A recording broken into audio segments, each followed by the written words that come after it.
نحمده ونصلي ونصلي علی رسول الکریم اما بعد اعوذ باللہ من الشیطان الرجیم بسم اللہ الرحمن الرحیم۔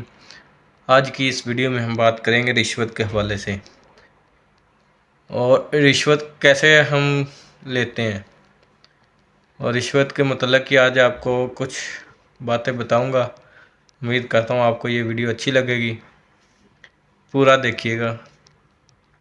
تو سب سے پہلے آپ کو ایک حدیث کا مفہوم بتاتا ہوں کہ رشوت لینے والا اور رشوت دینے والا دونوں جہنمی ہیں۔ ابھی ہم یہ تو جانیں گے کہ رشوت لینے والا اور دینے والا جہنمی ہے۔ مثلاً اب ہم رشوت کہاں سے شروع کرتے ہیں، ہمیں یہ علم نہیں ہے رشوت کسے کہتے ہیں۔ رشوت جب ہمیں گھر سے ہی سٹارٹ کر دی جاتی ہے دینے کے لیے۔ مثلاً جب ہم چھوٹے ہوتے ہیں، ہماری والدہ یا والد کچھ کام کے لیے بولے کہ بیٹا یہ کام کر دو، ہم آگے سے انکار کریں، ہمیں وہ ڈانٹ کر کام کرانے کی بجائے ہمیں وہ کہتے ہیں یہ 5 روپے کا کام ہے، یہ 10 لے لے، 5 تمہارے اور 5 کا یہ کام کر دے۔ ابھی کیا ہے، ہمیں ڈانٹ کر کہنے کی بجائے ہمیں وہ رشوت دے رہے ہیں، اور ہم لالچ کے مارے جا رہے ہیں کہ ہمیں یہ 5 روپے جو مل رہے ہیں نا، اس کے لیے یہ کیا ہے، یہ رشوت ہے۔ ٹھیک ہے، کوئی بھی کام جو آپ پیسے دے کر کروائیں، مثلا کسی جگہ آپ جاب کے لیے جائیں، وہاں پیسے دے کر جاب ملے، وہ بھی رشوت ہے۔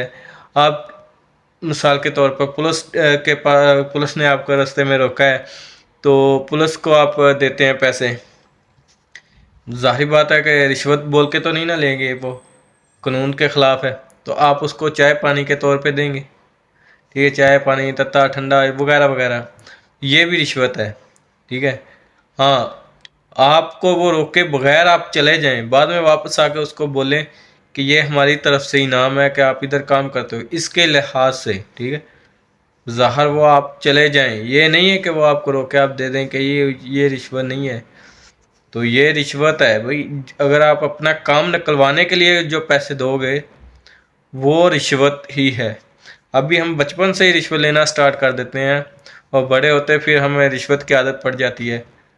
تو رشوت سے بچیں، کیونکہ یہ جہنم میں جانے کا راستہ ہے، اس کے علاوہ اور کوئی نہیں ہے۔ کیونکہ حدیث میں واضح ہے کہ الراشی والمرتشی کلاہما فی النار، رشوت لینے والا اور دینے والا دونوں جہنمی ہیں۔ ٹھیک ہے نا، برائے مہربانی رشوت سے بچیں۔ کوئی بھی اپنے بچوں سے اگر آپ نے کام کروانا ہے نا، تو اس کے ڈانٹ کے کروائیں، پیسے دے کے نہیں کروائیں۔ آپ خود کر لیں، نہیں ڈانٹنا تو آپ خود کر لیں۔ بچوں کو ایسے پیسے دو گے شروع سے ہی تو وہ آہستہ آہستہ رشوت کے عادی ہو جائیں گے۔ برائے مہربانی اسلام کو اپنائیں، نہ کہ جو اسلام میں جس چیز سے منع کیا ہے آپ وہ چیزیں پھیلا رہے ہیں، ان سے بچیے۔ جو اسلام نے بتایا ہے کہ جس بات کو آپ اس چیز کو پھیلائیے، جس سے روکا ہے اس سے رکیے، اور بچوں کو بھی روکیے۔ امید کرتا ہوں آپ کو یہ ویڈیو اچھی لگی ہوگی، اچھی لگی ہے تو لائک، کمنٹ اور شیئر کیجئے گا، ساتھ میں سبسکرائب بھی کر دیجئے گا۔ جزاکم اللہ، وآخر دعوانا الحمدللہ رب العالمین، والسلام علیکم۔